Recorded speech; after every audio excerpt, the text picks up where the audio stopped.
Hey, good afternoon, everyone. My name is Commissioner Ron L. Higgins of the Department of Emergency Services and Public Protection. Thank you for joining us this afternoon.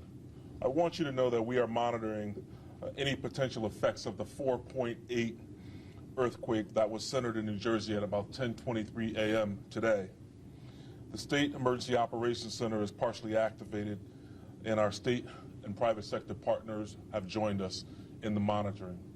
I'm going to turn it over to Deputy Commissioner Brenda Bergeron right now, who's going to report on the work of the Division of Emergency Management and Homeland Security. Deb?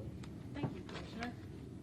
Good afternoon, everybody. So we're handling this at the Division of Emergency Management and Homeland Security the way we would handle any potential emergency. We use our state response framework. We're working through our regional offices to find out whether or not there's been any damages that municipalities are seeing, any significant damages. We don't have any reports of significant damages at this time. We're here to assist any city or town that needs assistance, and they do that through their local emergency management director, then lets our regional coordinator know, and it comes up to the EOC if they need something. We have had none of those requests at this time. We've been in touch with the utilities who are surveying their lines to make sure that they're all intact. They have not reported anything back to us yet with that regard. Millstone is following its normal procedures after an earthquake. They're operating at 100% power, and they see no life safety issues at this time. The State Department of Administrative Services is surveying state buildings. We've had no report of significant damage, but we are monitoring and making sure that that's the case.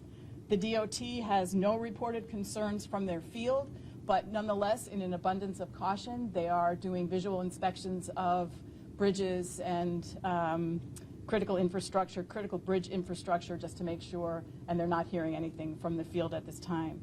Amtrak and Metro North is running. They do have some slowdowns in certain areas as they check the tracks, but again, service is continuing. It may just be a little slow in some areas because, as we know, this happened in New Jersey, so it's affected New Jersey, New York, and parts of Connecticut.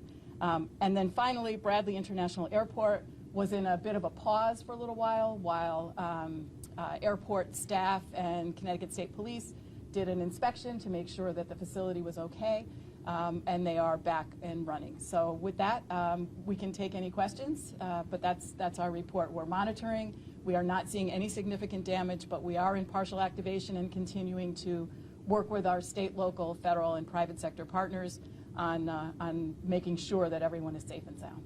In regards to bridges, how do you prioritize? Because obviously we have a lot of bridges in Connecticut. How do you prioritize? Is it by traffic, by age, by condition, to check maybe the ones you're most concerned about first? So that's the Department of Transportation, and they have a system in place where they know bridges that get the most traffic, bridges that they want to keep an eye on, and those are the ones that they are reviewing first.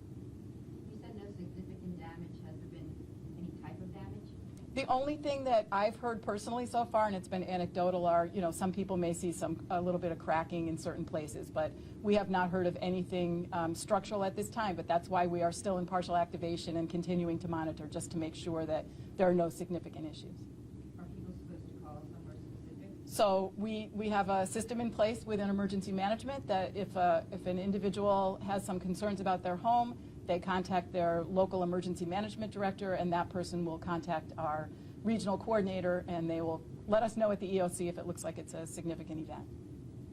Tell me a little bit about being prepared for the possibility of aftershocks as you're also doing this. Is there personnel that will be on standby at least through the evening?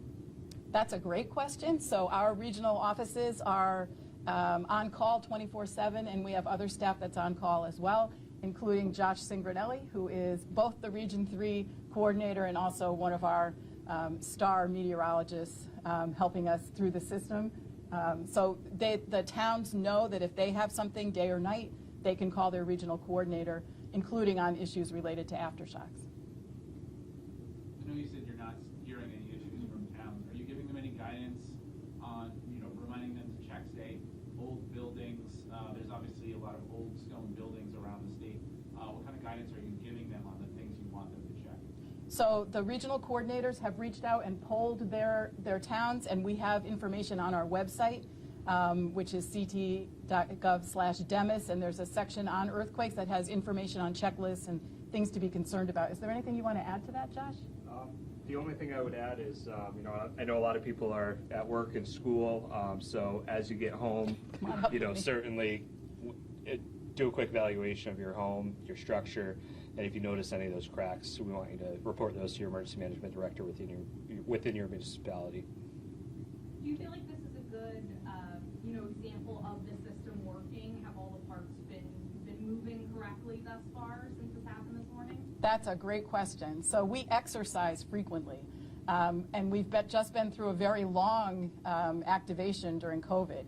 So these quote-unquote smaller events that give us a chance with no notice to pull together and operate our system under the state response framework are great opportunities for us to practice, to get new folks engaged who haven't been here before. So yes, it's building a positive from a potentially negative situation, and gives us a really good feeling that we're prepared for whatever might come our way. Can we get the commissioner's reaction too? I mean, how do you feel about the response, especially since you can have all these plans, but an earthquake is not something we're used to in Connecticut, particularly one felt across the state. Yes, certainly. So as the deputy commissioner said, the state of Connecticut and its emergency management team is well exercised. So it's been seamless since day one for me, and today has been no exception. Everything is in place. People are talking. Everyone knows each other by name, and we know this. This is what we do. They know this very well, so it's going very well. Did you feel it this morning? I did. I was sitting in my office on Country Club Road in Middletown in a meeting, and I felt it. Are there any areas in the state that maybe felt it more, or there's indication that it's affected more than others? Yeah, so obviously the earthquake occurred in northern New Jersey, so some of the areas, according to USGS, that may have felt it a little bit more were downstate Connecticut, down in Fairfield County, southwestern Connecticut. But this spanned all the way from Maine all the way to D.C. in terms of where they felt this. Now, what makes Connecticut different compared to like out in the West? Is Connecticut feel like earthquakes more, or like is it spread out when there's like a smaller one? Just describe. Yeah, so that's a good point. We obviously have different soil and different ground in New England than they do, out in California, so that can certainly have an effect. Some people felt it in one area, whereas a couple towns over, they didn't feel it, and that could have just been strictly one is on a rocky soil with a lot of ledge versus other areas are on more of an area with just more soil, more texturized soil. So just different perspectives. New England, that agriculture in New England certainly plays some kind of effect in that. But not something that's totally uncommon here. We certainly have seen these kind of events, even as close by as 10 years ago. So. Thank you, everybody.